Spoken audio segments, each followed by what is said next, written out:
Number 3.1 ગણવાનું છે. ધ્યાનથી રકમ વાંચવાની છે. સૌથી સરળ ઉદાહરણ છે. ઉદાહરણ નંબર 3.1. પ્રશ્ન તમને શું કીધેલો છે? જો ધ્યાનથી બે પ્રશ્ન આપેલા છે. ઉદાહરણ નંબર 3.1 માં એ પ્રશ્ન અને બી પ્રશ્ન. એમાં આપણે પહેલા એ પ્રશ્ન સોલ્વ કરીએ. રકમ તમે ધ્યાનથી જોજો. રકમમાં તમને શું કીધેલું છે? 1.5 એમ્પિયર વિદ્યુત પ્રવાહનું વહન કરતા, એટલે કે 1.5 એમ્પિયર વિદ્યુત પ્રવાહનું વહન થાય તેવો એક તાર આપેલો છે. એટલા માટે આપણે સોલ્યુશનમાં લખી શકાય કે અહીંયા આગળ I બરાબર 1.5 એમ્પિયરનો પ્રવાહ હશે. ખ્યાલ આવ્યો? આગળ અને 1 ગુણ્યા 10⁻7 મીટર સ્ક્વેર જેટલા આડછેદનું ક્ષેત્રફળ ધરાવતા એક તાંબાના તારમાંથી, તમને તાર આપેલો છે, તાંબુ બોલો કે કોપર બોલશો, હમણાં આપણે આગળ આવશે. ખ્યાલ આવ્યો? તો એ તારના આડછેદનું ક્ષેત્રફળ આપણને આપેલું છે 1 ગુણ્યા 10⁻7 મીટર સ્ક્વેર. એટલા માટે કહી શકાય તમને આડછેદનું ક્ષેત્રફળ પણ આપેલું છે 1 ગુણ્યા 10⁻7 મીટર સ્ક્વેર. ખ્યાલ આવ્યો આ વસ્તુમાં? ઓકે. આડછેદનું ક્ષેત્રફળ ધરાવતા એક તારમાંથી વહન પામતા ઇલેક્ટ્રોન માટે હવે અહીંયા હાઇલાઇટ કરીને આપેલું છે કે સરેરાશ ડ્રિફ્ટ ઝડપ, કે જેને આપણે વીડી કહેતા હતા, તો આપણે વીડી મેળવવાનો છે. ખ્યાલ આવ્યો? તો ધ્યાનથી જોજો. આપણને આ આપેલા છે, એ આપેલા છે, આપણે મેળવવાનો છે વીડી. ખ્યાલ આવ્યો આ વસ્તુમાં? ડ્રિફ્ટ વેગ મેળવવાનો છે. આપણે જ્યારે ડ્રિફ્ટ વેગની થિયરી ભણેલા ત્યારે આપણે પ્રવાહનો અને ડ્રિફ્ટ વેગનો સંબંધ દર્શાવતું એક સૂત્ર ભણેલા, અને આપણે કીધેલું કે આ સૂત્ર ખાસ યાદ રાખવાનું છે. તો એ સૂત્ર પ્રવાહનો અને ડ્રિફ્ટ વેગ આ બંને વચ્ચેનો સંબંધ દર્શાવતું સૂત્ર આપણી પાસે હતું. I બરાબર NE VD A. તો જો આપણે વીડી મેળવવો હોય તો વીડી એટલે ડ્રિફ્ટ વેગ ઇઝ ઇક્વલ ટુ સૂત્ર થશે આપણું I/NE A. હવે આપણે વીડી મેળવવા છે, આપણી પાસે I હોવા જોઈએ, પ્રવાહ આપણને આપેલો છે, આને આપણે સમીકરણ નંબર 1 કહી દઈએ. હવે ધ્યાનથી જુઓ, સમીકરણ નંબર 1 માં પ્રવાહ આપણને આપેલો છે 1.5 એમ્પિયર. ઓકે, ચાલો. n એટલે આપણને ખબર છે સંખ્યા ઘનતા. સંખ્યા ઘનતા આપણને આપેલી નથી. સંખ્યા ઘનતા એટલે આપણે કીધેલું કે એકમ કદમાં રહેલા કણોની સંખ્યા, કે જેને આપણે કહેવામાં આવે સંખ્યા ઘનતા. ઓકે. E એટલે ઇલેક્ટ્રોન. ઇલેક્ટ્રોન પરનો વિદ્યુતભાર તો આપણને આપેલો છે, નથી આપેલો તો આપણને ખબર હોય 1.6 ગુણ્યા 10⁻19. અને એ એટલે તારના આડછેદનું ક્ષેત્રફળ પણ આપણને આપેલું છે. તો હવે ધ્યાનથી જોજો, આપણે ઘટે છે શું? સંખ્યા ઘનતા. સંખ્યા ઘનતા એટલે એકમ કદમાં રહેલા મુક્ત ઇલેક્ટ્રોનની સંખ્યા. એકમ કદમાં ખાસ ધ્યાન આપજો, n એટલે સંખ્યા ઘનતા, કે જેને કહેવામાં આવે એકમ કદમાં મુક્ત ઇલેક્ટ્રોનની સંખ્યા ઘનતા. ખ્યાલ આવ્યો આ વસ્તુમાં? આપણે કહી દઈએ એવોગેડ્રો આંક.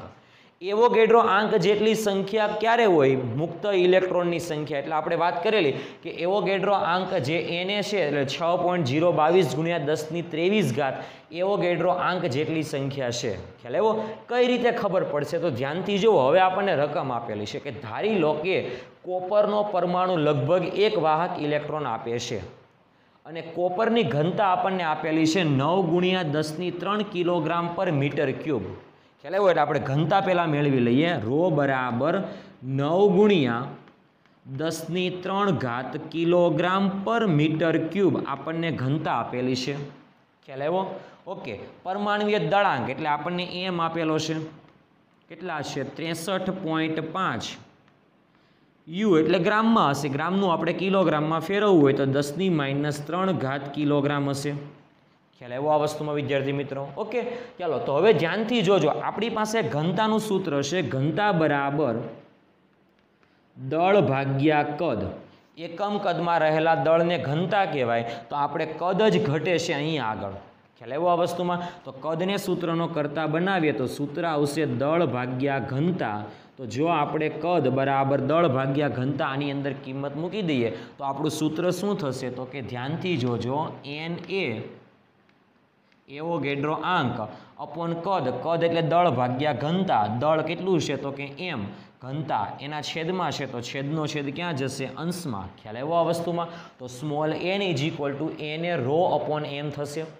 Okay. Small n is equal two n Avogadro આંક કેટલી સંખ્યા છે? 6.022 ગુણ્યા 10⁻23 ક્રોસ રો એટલે ઘનતા, ઘનતા તમને આપેલી છે 9 ગુણ્યા 10⁻3 ના છેદમાં એમ, એમ એટલે આપણને દળ આપેલું છે 63.5 ગુણ્યા 10⁻3, 63.5 ગુણ્યા 10⁻3.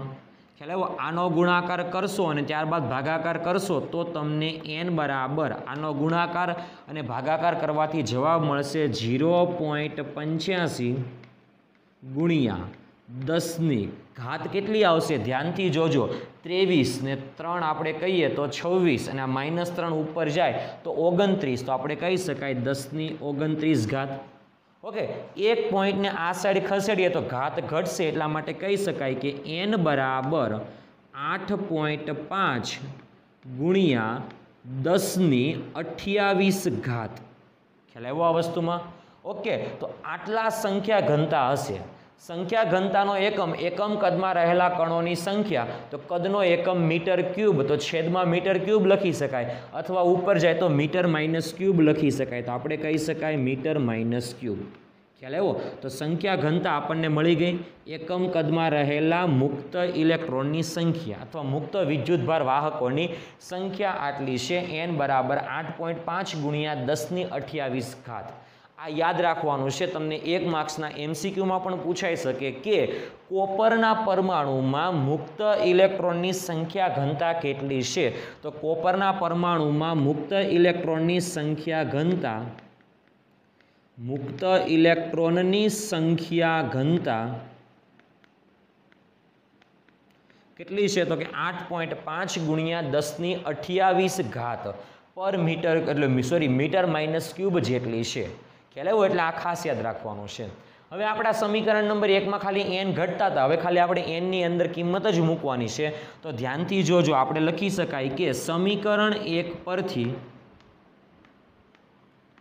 Vd બરાબર I/NE, I ની વેલ્યુ આપણી પાસે છે I બરાબર 1.5 એમ્પિયર, તો આપણે લખી દઈએ અહીંયા આગળ 1.5 એમ્પિયર ના છેદમાં n એટલે આપણને આપેલા છે 8.5 ગુણ્યા 10⁻28.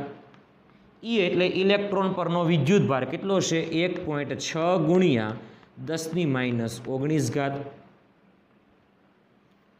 ક્રોસ એ એટલે આડછેદનું ક્ષેત્રફળ આપણને આપેલું છે 1 ગુણ્યા 10⁻7. ખ્યાલ આવ્યો આ વસ્તુમાં? આનો ગુણાકાર અને છેલ્લે અહીંયા આગળ ભાગાકાર કરશો તો ટોટલ આનો જવાબ આવશે Vd બરાબર 0.11029 ગુણ્યા, ઘાતનો વહીવટ કરીએ, -19 -7 એટલે -26 થશે. ખ્યાલ આવ્યો આ વસ્તુમાં? ઓકે, અને 28 એટલે નીચે વધશે 10⁻2, ઉપર આવશે તો વધશે 10⁻2. ખ્યાલ આવ્યો? ડ્રિફ્ટ વેગનો એકમ છે મીટર પર સેકન્ડ. ઓકે, એક પોઈન્ટ આપણે આમ ખસેડીએ એટલે ઘાત ઘટશે, એટલે આપણો જવાબ આવશે Vd બરાબર 1.1 ગુણ્યા 10⁻3 મીટર પર સેકન્ડ. ઓકે, તો આપણો જવાબ આવશે ડ્રિફ્ટ વેગ Vd બરાબર 1.1 ગુણ્યા 10⁻3 મીટર પર સેકન્ડ. આ આપણો જવાબ આવશે. ખ્યાલ આવ્યો?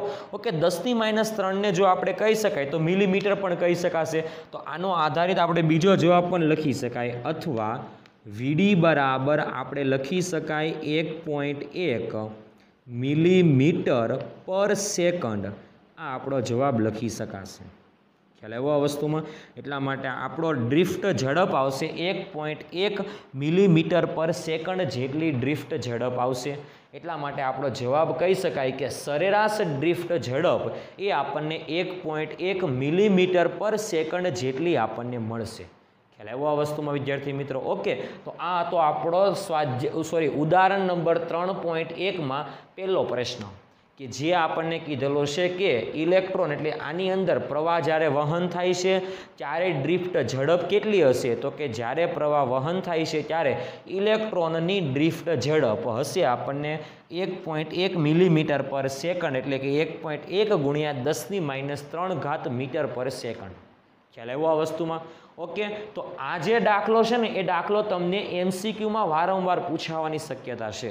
એટલે દાખલો તો સાવ સરળ દાખલો છે, પરંતુ આ દાખલો MCQ માટે બહુ અગત્યનો છે, કારણ કે MCQમાં વારંવાર બોર્ડમાં વારંવાર પૂછાવાની શક્યતા છે. એટલે આપણે MCQ બરાબર તૈયાર કરવાના છે. ખ્યાલ આવ્યો આ વસ્તુમાં? આના આધારિત.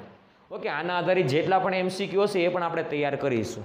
ઓકે, અત્યારમાં આપણે 3.1 નંબરનો દાખલો હતો ઉદાહરણમાં, એમાં આપણને ખાલી એ જવાબ મળેલો છે. આનો જવાબ પણ યાદ રાખજો, કારણ કે આગળ આની જરૂર પડશે. ખ્યાલ આવ્યો? હવે આપણે બી ઓપ્શન. હવે આપણને બીજો પ્રશ્ન શું પૂછેલો છે જુઓ, કે ઉપરયુક્ત ઝડપ, આ જે ઝડપ મળી આપણને ડ્રિફ્ટ વેગ, એ આપણને મળેલો 1.1 ગુણ્યા 10⁻³ કે જેને આપણે કહેવા મિલીમીટર પર સેકન્ડ.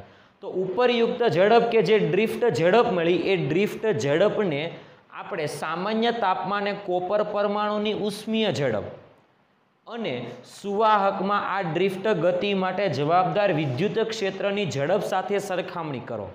એટલે વાક્ય બરાબર સાંભળજો કે આ જે ઝડપ મળી એ ઝડપને આપણે સામાન્ય તાપમાને કોપર પરમાણુની ઉષ્મીય ઝડપ સાથે સરખામણી કરવાની અને એ ઝડપની સુવાહકમાં આ ડ્રિફ્ટ ગતિ માટે જવાબદાર વિદ્યુત ક્ષેત્રના પ્રસરણની જે ઝડપ છે એની સાથે પણ સરખામણી કરવાની છે. એટલે આપણે આ ઝડપની આપણે બે ઝડપ સાથે સરખામણી કરવાની છે. તો આપણને એક ઝડપ મળી ગઈ, આપણે ઘટે છે બે ઝડપ મેળવવાની. ઓકે, એમાંથી આપણે પહેલી ઝડપ મળી ગઈ. આપણને કઈ ઝડપ? તો કે સરેરાશ ડ્રિફ્ટ ઝડપ. હવે આપણને બીજી ઝડપ માગેલી છે કે સામાન્ય તાપમાને કોપર પરમાણુની ઉષ્મીય ઝડપ. તો આપણી પાસે સામાન્ય તાપમાને કોપર પરમાણુની ઉષ્મીય ઝડપ, સામાન્ય તાપમાને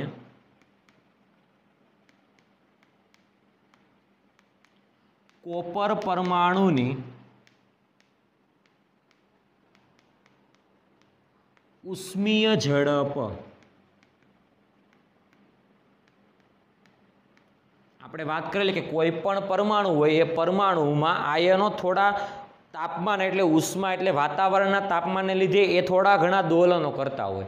તો એ ઉષ્મીય દોલનોને લીધે એની ઝડપ આપણી પાસે 11મા ધોરણમાં સૂત્ર હતું V બરાબર કેમેસ્ટ્રી લેવલનું સૂત્ર હશે અને આપણે ફિઝિક્સમાં પણ આવી ગયું છે. વાયુના ગતિવાદમાં 3kBT upon m. ખ્યાલ આવ્યો આ વસ્તુમાં? અથવા કેમેસ્ટ્રીમાં પણ સૂત્ર આવતું હશે √3kBT upon m. હવે આને આપણે સમીકરણ નંબર 1 આપી દઈએ. ખ્યાલ આવ્યો? આ કઈ ઝડપ છે? ઉષ્મીય ઝડપ કે જેને આપણે કહી દઈએ VT, થર્મલ વેલોસિટી એટલે ઉષ્મીય ઝડપ કે જેને આપણે VT કહી દઈએ. ઓકે, હવે ધ્યાનથી જોજો કે √3 kB એટલે બોલ્ટ્ઝમેન અચળાંક કે જેની વેલ્યુ આપણી પાસે છે 1.38 ગુણ્યા 10⁻23. આ બોલ્ટ્ઝમેન અચળાંકની વેલ્યુ તમારે યાદ રાખવાની છે. અને T એટલે તાપમાન. તાપમાન સામાન્ય તાપમાન આપણને ખબર છે T બરાબર 27°C. તો એને આપણે કેલ્વિનમાં ફેરવવા પડશે. તો T બરાબર 27 પ્લસ 273. તો ટોટલ તાપમાન થશે આપણું T બરાબર 300 કેલ્વિન તાપમાન થશે. ઓકે, ચાલો અપોન m. m એટલે શું છે? તો કે કોપરના એક પરમાણુનું દળ છે. ખાસ યાદ રાખજો, સ્મોલ m છે. જો કેપિટલ M હોય તો આણ્વીય દળ આવશે, પરંતુ અહીંયા આગળ આપણે સ્મોલ m મૂકેલો છે કારણ કે તાપમાનના સંદર્ભમાં આપણે ઝડપ મેળવવાની છે એટલા માટે. ઓકે, તો સ્મોલ m એટલે કોપરના એક પરમાણુનું દળ. જો આપણે જોતું હોય તો આપણે કહી શકાય કે કોપરના એક પરમાણુનું દળ, કોપરના એક પરમાણુનું દળ સ્મોલ m બરાબર કેપિટલ M એટલે આણ્વીય દળના છેદમાં એવોગેડ્રો આંક. ખ્યાલ આવ્યો આ વસ્તુમાં વિદ્યાર્થી મિત્રો? ઓકે, અથવા એવોગેડ્રો આંકનું સૂત્ર પણ આપણે બોલતા હતા કે આણ્વીય દળના છેદમાં અણુનું દળ. ખ્યાલ આવ્યો? તો અહીંયા આગળ ધ્યાનથી જુઓ, m બરાબર એક પરમાણુનું દળ તમારે મેળવવું છે. તો અહીંયા આગળ આ m એટલે એને કહેવામાં આવે પરમાણ્વીય દળના છેદમાં એવોગેડ્રો આંક. તો એનો મતલબ એવો કે કોપરનું પરમાણુનું દળ કેટલું છે? તો કે 63.5. આ આખા કોપરના પરમાણુનું દળ છે, ખ્યાલ આવ્યો આ વસ્તુમાં? ઓકે, એને જો આપણે એવોગેડ્રો આંક સંખ્યા વડે ભાગાકાર કરી દઈએ તો આપણને કોપરના એક પરમાણુનું દળ મળી જશે, કારણ કે આપણને ખબર છે કે કોપરનો 1 મોલ પરમાણુ હોય તો એમાં એવોગેડ્રો આંક જેટલી સંખ્યામાં ઇલેક્ટ્રોન હોય, ખ્યાલ આવ્યો? તો આપણે કહી શકાય કે જો આપણે કોપરના એક પરમાણુનું દળ ખબર છે એને આપણે એવોગેડ્રો આંક વડે દર્શાવી દઈએ, આપણને કોપરના આખા પરમાણુનું દળ ખબર છે એને આપણે એવોગેડ્રો આંક વડે ભાગાકાર કરી દઈએ તો આપણને કોપરના એક પરમાણુનું દળ આરામથી મળી જશે. એટલા માટે આપણું સૂત્ર આવશે સ્મોલ m બરાબર કેપિટલ M અપોન Na. તો હવે આપણે સ્મોલ m બરાબર કેપિટલ M એટલે 63.5 ગુણ્યા 10⁻³ કિલોગ્રામ ના છેદમાં એવોગેડ્રો આંકની સંખ્યા વેલ્યુ છે 6.022 ગુણ્યા 10⁻23. ખ્યાલ આવ્યો આ વસ્તુમાં? ઓકે, 63.5 ભાગ્યા 6.022 ગુણ્યા 10⁻23 કરશો તો 63.5 ભાગ્યા 6.022 કરશો તો તમને જવાબ મળશે 10.58 ગુણ્યા 10⁻³ અને 23 ઉપર જાય એટલે -26 કિલોગ્રામ જેટલું આપણને કોપરના એક પરમાણુનું દળ મળશે. ખ્યાલ આવ્યો? સ્મોલ m કોપરના એક પરમાણુનું દળ સ્મોલ m બરાબર 10.58 ગુણ્યા 10⁻26 કિલોગ્રામ જેટલું મળશે. ઓકે, હવે ધ્યાનથી જુઓ, આની કિંમત આપણે સમીકરણ નંબર આને 1 આપી દઈએ તો સમીકરણ 1 માં કિંમત મૂકીએ તો સમીકરણ 1 માં કિંમત મૂકતા સમીકરણ 1 માં કિંમત મૂકો એટલે VT એટલે થર્મલ ઝડપ એટલે થર્મલ વેલોસિટી એટલે ઉષ્મીય ઝડપ is equal to √3 KB Boltzmann અચળાંકની વેલ્યુ 1.38 ગુણ્યા 10⁻23 ક્રોસ આ વેલ્યુ યાદ રાખવાની છે. T એટલે તાપમાન છે 300 કેલ્વિન ના છેદમાં M એટલે દળ આપણને આપેલું છે 10.58 ગુણ્યા 10⁻26 જેટલું થશે. ખ્યાલ આવ્યો આ વસ્તુમાં વિદ્યાર્થી મિત્રો? 3 ગુણ્યા 1.38 ગુણ્યા 300 ડિવાઇડેડ બાય 10.58 તમે કરશો તો તમને જવાબ મળશે, ધ્યાનથી જોજો, 117.39 ગુણ્યા 10⁻23 નીચે 10⁻26 આ ઉપર આવે તો ટોટલ વધશે 10⁻3. ઓકે, તો 117.39 ગુણ્યા 10⁻3 હશે. એક પોઈન્ટ આપણે આગળ લઈએ તો 11.73 ગુણ્યા ઘાત 1 વધશે 10⁻4. 11.73 નું વર્ગમૂળ કરશો તો 3.425 અને 10⁻4 નું વર્ગમૂળ કરશો તો 10⁻2 મીટર પર સેકન્ડ. તો આપણી ઉષ્મીય ઝડપ આવશે 3.425 ગુણ્યા 10⁻2 મીટર પર સેકન્ડ જેટલી ઉષ્મીય ઝડપ આપણને મળશે. ખ્યાલ આવ્યો આ વસ્તુમાં? ઓકે, એટલે આપણને બીજી ઝડપ મળી ગઈ, ઉષ્મીય ઝડપ કેટલી મળેલી છે? 3.425 ગુણ્યા 10⁻2 મીટર પર સેકન્ડ જેટલી આપણને ઉષ્મીય ઝડપ મળેલી છે. વાતાવરણના તાપમાનને લીધે કોપર પરમાણુમાં એટલે દોલનો જે થાય છે એ દોલનોની ઉષ્મીય ઝડપ આપણને મળેલી છે 3.425 ગુણ્યા 10⁻2 મીટર પર સેકન્ડ. ખ્યાલ આવ્યો? ઓકે, હવે આપણને આગળ પ્રશ્ન શું પૂછેલો જો કે સુવાહકમાં આ ડ્રિફ્ટ ગતિ માટે જવાબદાર છે, એટલે સુવાહકમાં આ ડ્રિફ્ટ ગતિ માટે જવાબદાર છે તે વિદ્યુત ક્ષેત્રની ઝડપ સાથે સરખામણી કરો. આપણને ખબર છે કે ડ્રિફ્ટ ગતિ માટે જવાબદાર મેઇન કારણ શું હતું? વિદ્યુત ક્ષેત્ર. કારણ કે વિદ્યુત ક્ષેત્ર હોય તો જ ઇલેક્ટ્રોન પાસે ડ્રિફ્ટ વેગ આવે, નકર આવશે નહીં. તો આપણે એ વિદ્યુત ક્ષેત્ર સુવાહકમાં કેટલી ઝડપથી ગતિ કરતું હશે એ આપણે મેળવવાની છે. ખ્યાલ આવ્યો આ વસ્તુમાં? અને એ પણ યાદ રાખવાનું છે કે સુવાહકમાં વિદ્યુત ક્ષેત્રના પ્રસરણની ઝડપ એ 3 ગુણ્યા 10⁸ મીટર પર સેકન્ડ જેટલી હોય. એટલે કે આપણે વાત કરેલી તે પ્રમાણે શૂન્યાવકાશમાં પ્રકાશનો વેગ કે જેને કહેવામાં આવે વિદ્યુત ચુંબકીય તરંગોની ઝડપ. તો આપણે અહીંયા આગળ વાક્ય લખી દઉં છું. બીજો એટલે કે બી ઓપ્શનમાં આપણને બે પ્રશ્ન પૂછેલા છે. એમાં આપણને પહેલો પ્રશ્ન આપણને કીધેલો કે કોપર પરમાણુની ઉષ્મીય ઝડપ કેટલી, એ આપણે મેળવીને આપી દીધી. હવે આપણને બીજો પ્રશ્ન એ પૂછેલો છે કે આ સુવાહકમાં ડ્રિફ્ટ ગતિ માટે જવાબદાર છે તે વિદ્યુત ક્ષેત્રની ઝડપ સાથે સરખામણી કરો. તો અહીંયા આગળ હું વાક્ય લખી દઉં છું કે વિદ્યુત ક્ષેત્રની ઝડપ ક્યાં, તો કે સુવાહકમાં વિદ્યુત ક્ષેત્રની ઝડપ, સુવાહકમાં વિદ્યુત ક્ષેત્રની ઝડપ એ વિદ્યુત ચુંબકીય તરંગોની ઝડપ જેટલી હોય છે. એટલા માટે આપણે કહી શકાય કે વિદ્યુત ક્ષેત્રના તરંગોની ઝડપ કે જેને કહી દઈએ વીઈ, ખ્યાલ આવ્યો, ઇલેક્ટ્રિક ફિલ્ડ એટલે વિદ્યુત ક્ષેત્રની ઝડપ ક્યાં, તો કે સુવાહકમાં કેટલી હશે, 3 ગુણ્યા 10⁸ મીટર પર સેકન્ડ જેટલી હોય છે. ખ્યાલ આવ્યો આ વસ્તુમાં વિદ્યાર્થી મિત્રો? ઓકે, વિદ્યુત ચુંબકીય તરંગોની ઝડપ 3 ગુણ્યા 10⁸ મીટર પર સેકન્ડ જેટલી હોય છે. આ ખાસ યાદ રાખવાનું છે. આ આપણે મેળવવાનું થશે નહીં, પરંતુ આનો આપણને ખ્યાલ હોવો જોઈએ કે કોઈ પણ સુવાહકમાં વિદ્યુત ક્ષેત્ર ગતિ કરે છે એટલે વિદ્યુત ક્ષેત્ર હાજર છે, તો એ વિદ્યુત ક્ષેત્રની સુવાહકની અંદર ઝડપ કેટલી હશે, તો એ વિદ્યુત ચુંબકીય તરંગો કે શૂન્યાવકાશમાં પ્રકાશની ઝડપ જેટલી જ હોય. અને કેટલી હશે, તો કે 3 ગુણ્યા 10⁸ મીટર પર સેકન્ડ જેટલી છે. ખ્યાલ આવ્યો આ વસ્તુમાં વિદ્યાર્થી મિત્રો? ઓકે, તો પ્રશ્ન શું પૂછેલો છે જો કે ઉપરયુક્ત ઝડપ એટલે અહીંયા આગળથી આપણને જે ઝડપ મળેલી એ કઈ ઝડપ હતી, ડ્રિફ્ટ ઝડપ. એ અહીંયા લખેલી છે. જુઓ કે આપણે કીધેલું યાદ રાખવાની છે વેલ્યુ 1.1 મિલીમીટર પર સેકન્ડ. ઓકે, તો આપણને અહીંયા આગળ જવાબ હશે 1.1 ગુણ્યા 10⁻³ મીટર પર સેકન્ડ. ઓકે, તો આ ઉપરયુક્ત ઝડપને સામાન્ય તાપમાને કોપર પરમાણુની ઉષ્મીય ઝડપ સાથે સરખામણી કરવાની છે.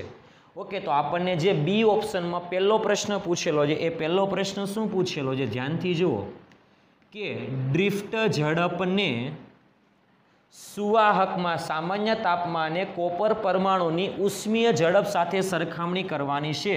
તો આપણે VD/VT એટલે ડ્રિફ્ટ ઝડપ અને ઉષ્મીય ઝડપ એ બંનેનો જો આપણે ગુણોત્તર લઈએ તો ડ્રિફ્ટ ઝડપ આપણી પાસે હતી 1.1 ગુણ્યા 10⁻³ એટલે આપણે કહી શકાય 1.1 ગુણ્યા 10⁻³ ના છેદમાં અહીંયા આગળ વેલ્યુ આપણને આપેલી છે VT, કારણ કે ઉષ્મીય ઝડપ સાથે સરખામણી કરવાની છે. એ ઝડપ આપણને આપેલી છે 3.425 ગુણ્યા 10⁻².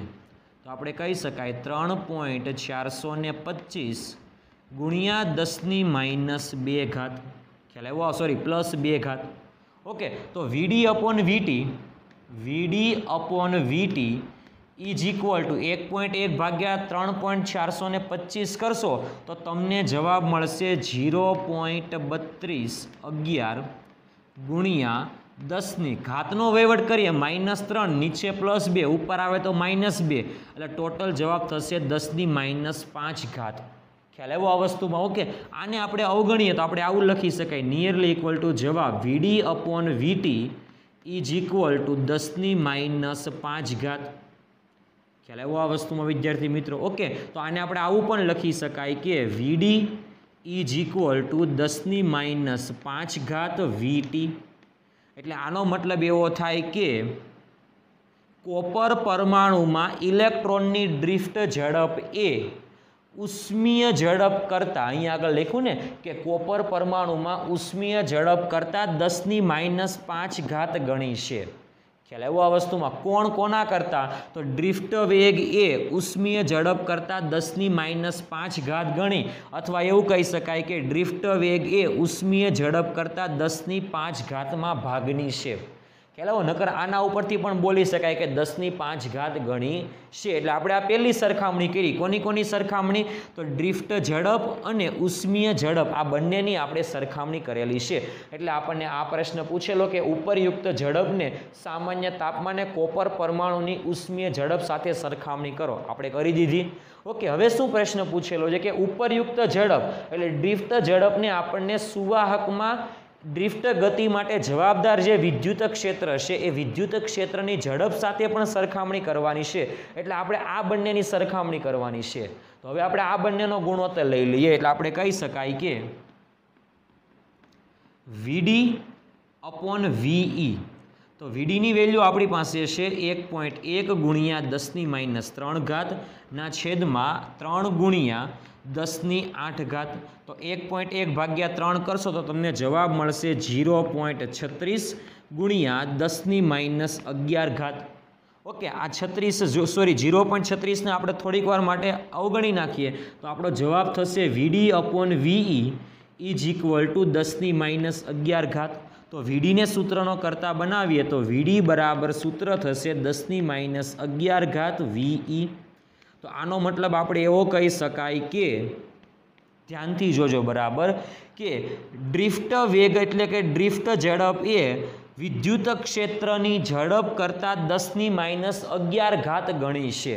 અથવા એવું પણ બોલી શકાય કે ડ્રિફ્ટ ઝડપ એ વિદ્યુત ક્ષેત્રની ઝડપ કરતાં 10⁻11 ભાગની છે એવું કહી શકાય છે. એટલા માટે આપણી બીજી સરખામણી આવે. આ કોની સરખામણી છે? તો ડ્રિફ્ટ વેગ અને વિદ્યુત ક્ષેત્રની ઝડપ આ બંનેની સરખામણી છે. ખ્યાલ આવ્યો આ વસ્તુમાં? ઇલેક્ટ્રોનની ડ્રિફ્ટ ઝડપ અને વિદ્યુત ક્ષેત્ર આ બંનેની સરખામણી છે. અને આમાં ડ્રિફ્ટ વેગ અને વીટી એટલે કે ઉષ્મીય ઝડપ આ બંનેની સરખામણી છે. ખ્યાલ આવ્યો આ વસ્તુમાં વિદ્યાર્થી મિત્રો? ઓકે, ટેક્સ્ટ બુકમાં તમને ખાલી આ જ સરખામણી આપેલી છે.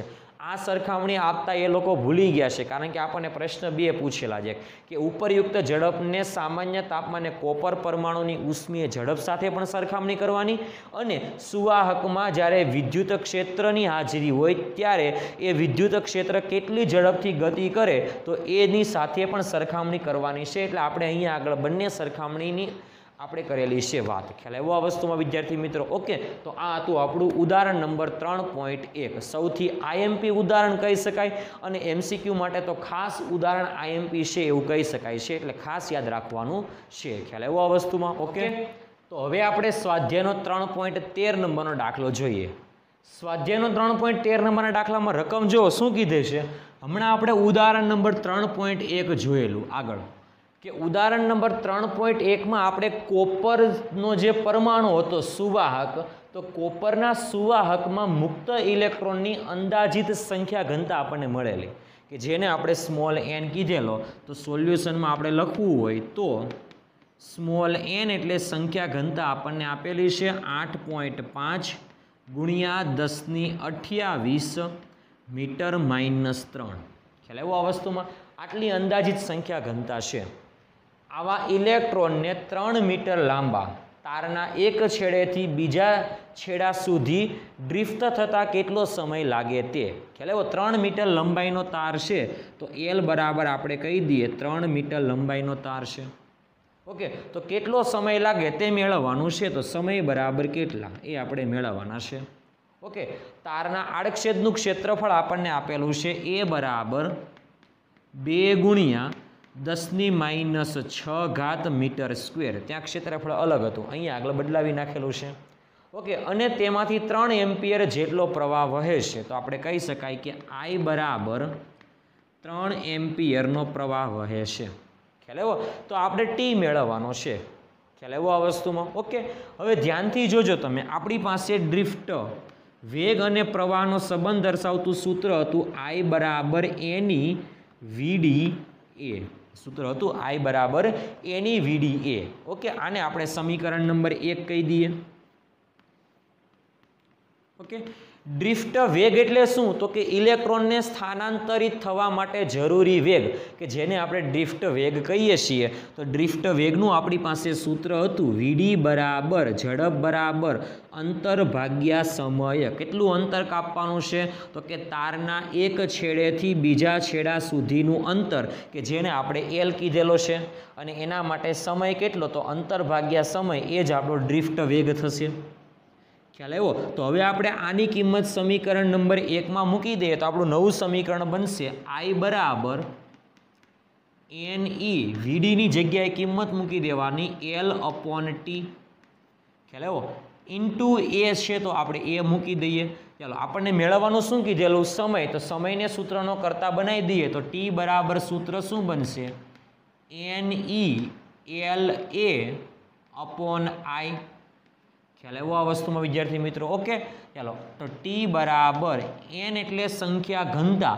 સંખ્યા ઘનતા આપણને આપેલી છે ઉદાહરણ નંબર 3.1 પરથી 8.5 ગુણ્યા 10⁻28 ક્રોસ E એટલે વિદ્યુત ભાર 1.6 ગુણ્યા 10⁻19 ક્રોસ L એટલે લંબાઈ. લંબાઈ તમને આપેલી છે 3 મીટર. તો L બરાબર 3. આડછેદનું ક્ષેત્રફળ તમને આપેલું છે 2 ગુણ્યા 10⁻6 2 ગુણ્યા 10⁻6 ના છેદમાં આપણે કહી શકાય કે પ્રવાહ તમને આપેલો છે 3 એમ્પિયર. તો 3 તો ડાયરેક્ટ કેન્સલ થઈ ગયા.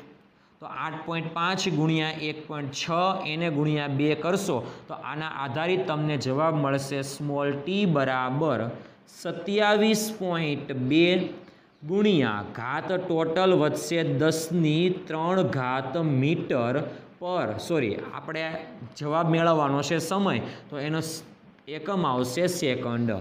તો આપણને જવાબ મળશે 27.2 ગુણ્યા 10⁻3 સેકન્ડ જેટલો સમય આપણને તારના એક છેડેથી બીજા છેડા સુધી ઇલેક્ટ્રોનને ડ્રિફ્ટ થતાં આટલો સમય લાગશે. કેટલો સમય લાગશે? 27.2 ગુણ્યા 10⁻3 સેકન્ડ જેટલો સમય લાગશે. ખ્યાલ આવ્યો આ વસ્તુમાં વિદ્યાર્થી મિત્રો? ઓકે, સાવ સામાન્ય કોન્સેપ્ટ બેઝ દાખલો હતો, પરંતુ આપણે આમાં એક MCQ પણ યાદ રાખવાનો છે કે તાંબાના પરમાણુની સંખ્યા ઘનતા કેટલી છે?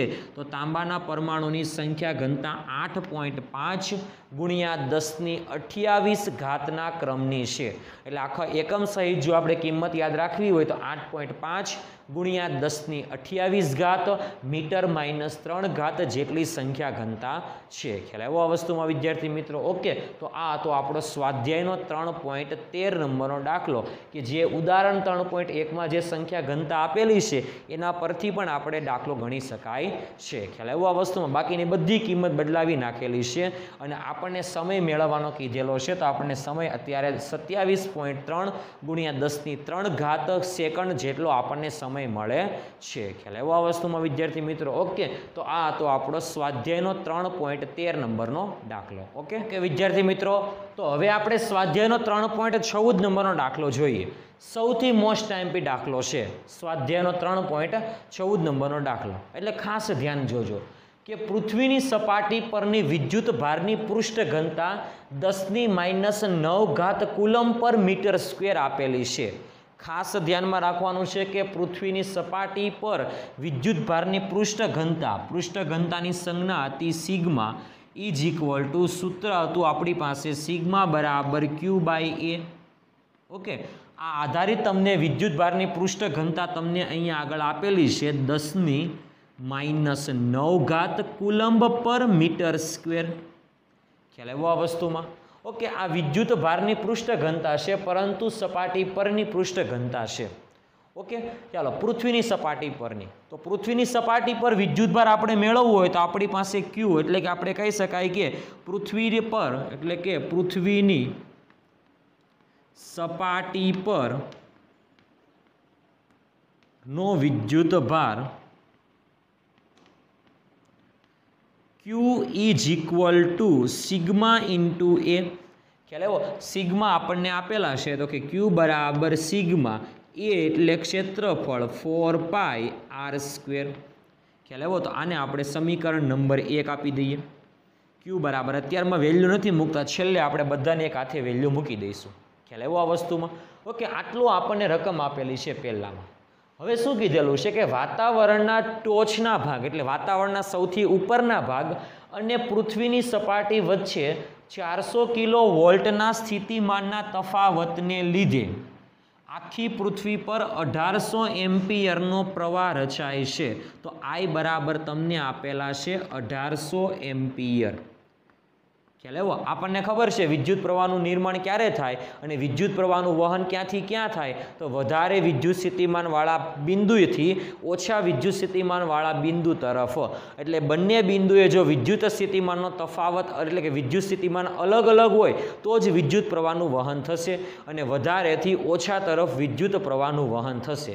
તો આપણને એ જ કીધેલું છે કે બે ભાગ હશે, એક ટોચનો ભાગ હશે અને એક સપાટીનો ભાગ છે. તો ટોચ અને પૃથ્વીની સપાટી વચ્ચે વિદ્યુત સ્થિતિમાનનો તફાવત 400 કિલોવોલ્ટનો છે. ખ્યાલ આવ્યો આ વસ્તુમાં? એટલે કે પૃથ્વીની સપાટી પર વિદ્યુત પ્રવાહનું નિર્માણ થશે અને એ વિદ્યુત પ્રવાહ 1800 એમ્પિયરનો હશે. ખ્યાલ આવ્યો આ વસ્તુમાં? આવો પ્રશ્ન પૂછેલો છે આપણને, સોરી આવી રકમ આપેલી છે. હવે આપણને પ્રશ્ન શું પૂછેલો છે કે જો વાતાવરણમાં વિદ્યુત ક્ષેત્રને જાળવી રાખે તેવી કોઈ પ્રણાલી ન હોય તો સપાટીને તટસ્થ કરવા માટે કેટલો સમય લાગે છે? સપાટીને તટસ્થ કરવા માટે કેટલો સમય લાગશે તે આપણને પૂછેલો. જોજો શું પ્રશ્ન પૂછેલો છે કે વિદ્યુત ક્ષેત્રને જાળવી રાખે તેવી કોઈ પ્રણાલી વાતાવરણમાં ન હોય તો પૃથ્વીની સપાટીને તટસ્થ કરવા માટે કેટલો સમય લાગશે? ખ્યાલ આવ્યો? આપણી પાસે પ્રવાહ છે 1800 એમ્પિયર. તો આપણી પાસે પ્રવાહનું સૂત્ર હતું I બરાબર Q/T, એટલે એકમ સમયમાં પસાર થતા વિદ્યુત ભારના જથ્થાને વિદ્યુત પ્રવાહ કહેવાય. તો આપણે સમય મેળવવાનો છે તો સમયને સૂત્રનો કરતા બનાવી દઈએ તો T બરાબર સૂત્ર થશે Q/I. ખ્યાલ આવ્યો? તો Q એટલે આપણને આપેલું છે સમીકરણ 1 પરથી વેલ્યુ સિગ્મા કૌંસમાં 4πr² અને છેદમાં I એટલે પ્રવાહ પણ આપણને આપેલો છે. ઓકે, તો આપણને સમય આરામથી મળી જશે. સમયને સૂત્રનો કરતા બનાવ્યો અને કિંમત મૂકીએ. સિગ્માની વેલ્યુ આપણને ખબર છે 10⁻⁹ ક્રોસ 4 પાઈની વેલ્યુ છે 3.14. R ત્રિજ્યા આપણને આપેલી છે 6.37 ગુણ્યા 10⁶ આખા પદનો વર્ગ અપોન I પ્રવાહ આપણને આપેલો છે 1800 એમ્પિયરનો. ખ્યાલ આવ્યો આ વસ્તુમાં? ઓકે, તો T બરાબર આ બધાની ગણતરી કરશો અને ઘાતને આપણે સરખી કરીએ તો છેલ્લે આપણને જવાબ મળશે 282 સેકન્ડ. ખ્યાલ આવ્યો આ વસ્તુમાં? અહીંયા આગળ આપણે આ જે સમય મળ્યો એ સમય કયો છે કે વાતાવરણમાં કોઈ પ્રણાલી ન હોય કે વિદ્યુત ક્ષેત્રને જાળવી રાખીએ એવી. ત્યારે આપણે કીધેલું તે પ્રમાણે કે જો વાતાવરણમાં વિદ્યુત ક્ષેત્રને જાળવી ન રાખે તેવી કોઈ પ્રણાલી ન હોય તો એટલે જાળવી રાખે તેવી કોઈ પ્રણાલી ન હોય ત્યારે સપાટીને તટસ્થ કરવા માટે કેટલો સમય લાગશે? તો કે 282 સેકન્ડ લાગશે. એટલે સમય એકદમ સૂક્ષ્મ લાગશે. કેટલી સેકન્ડ છે? તો કે 282 સેકન્ડ લાગશે. આ જે સમયગાળો મળે છે આ સમયગાળો આપણને અંદાજિત સમયગાળો મળે છે. અંદાજિત સમય છે. આ જે સમય આપણને મળેલો છે એ સમય આપણને અંદાજિત સમય મળેલો છે. ખ્યાલ આવ્યો આ વસ્તુમાં? ઓકે, શા માટે અંદાજિત સમય છે? કારણ કે આપણને ખબર છે કે વાદળોના ઘર્ષણને કારણે જે વીજળી થાય છે એ વીજળી ડાયરેક્ટ ક્યાં આવે છે? પૃથ્વી પર આવે છે. ખ્યાલ આવ્યો આ વસ્તુમાં? ઓકે, એટલા માટે આપણને કીધેલું છે કે જો વાતાવરણમાં ક્યારેય વિદ્યુત ક્ષેત્રને જાળવી રાખે તેવી પ્રણાલી ન હોય ત્યારે આપણે સપાટી પર વિદ્યુત ભારને તટસ્થ કરતા કેટલો સમય લાગે? તો કે 282 સેકન્ડ તો લાગે છે. ખ્યાલ આવ્યો આ વસ્તુમાં વિદ્યાર્થી મિત્રો? ઓકે, તો આ હતો આપણો સ્વાધ્યાયનો 3.14 નંબરનો દાખલો. આ પણ દાખલો એકદમ ઇઝી દાખલો છે. નાનું એવું સૂત્ર મૂકવાનું છે, સૂત્ર આધારિત દાખલો છે. ખ્યાલ આવ્યો આ વસ્તુમાં? ઓકે, તો આ હતું આપણું સ્વાધ્યાયનો 3.14 નંબરનો દાખલો. ઓકે.